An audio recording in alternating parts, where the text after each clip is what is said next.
कुछ दिनों में तीज का व्रत, चौथ, नवरात्रे जैसे व्रत महिलाएं की अटूट श्रद्धा रहती है। ऐसे समय में गर्भवती महिलाएं भी खुद गर्भ में पल रहे बच्चे के स्वास्थ्य का ध्यान न देकर व्रत रहती हैं। नहीं नहीं नहीं नहीं नहीं नहीं रहना चाहिए, क्योंकि उस समय आपके ही खान पान से बच्चे का पोषण होता है। जब गर्भस्थ शिशु होता है वो माँ के ही खान पान व्यवहार से पोषित होता है।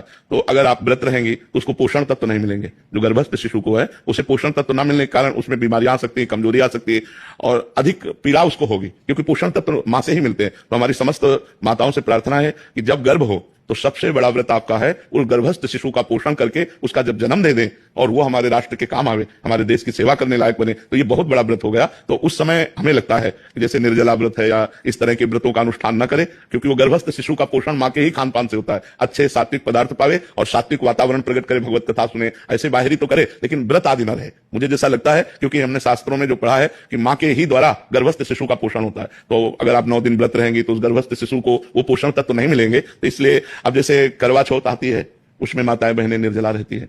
अब गर्भस्थ शिशु को यदि नहीं पोषण तत्व मिलेंगे तो व्याकुल हो जाएगा ना, परेशान हो जाएगा। वो प्रतिक्षण जो नाभि में नली होती है वो माँ के ही उस शारीरिक नसों से जुड़े होती है, जिससे पोषण तत्व से जाता रहता है। जिसे नाल कहते हैं ना, नाभि से, हाँ, वो पोषण तत्व जाता रहे। प्रति घंटे जो माँ खाती पीती है उसी से उसका सार तत्व निकल करके उस गर्भस्थ शिशु का पोषण करता है। तो हमें लगता है कि माताओं को बाहरी आराधना करनी चाहिए, जैसे भगवान नाम कीर्तन है, पाठ है, पूजा है, ये सब करे, लेकिन खान पान में अपने लिए तो संयम कर सकते हैं, लेकिन उस गर्भस्थ शिशु के पोषण के लिए जैसे हम औषधि आवश्यक है ऐसे वो भोजन आवश्यक है, पोषण तत्व आवश्यक है उस बच्चे को। तो हमें लगता है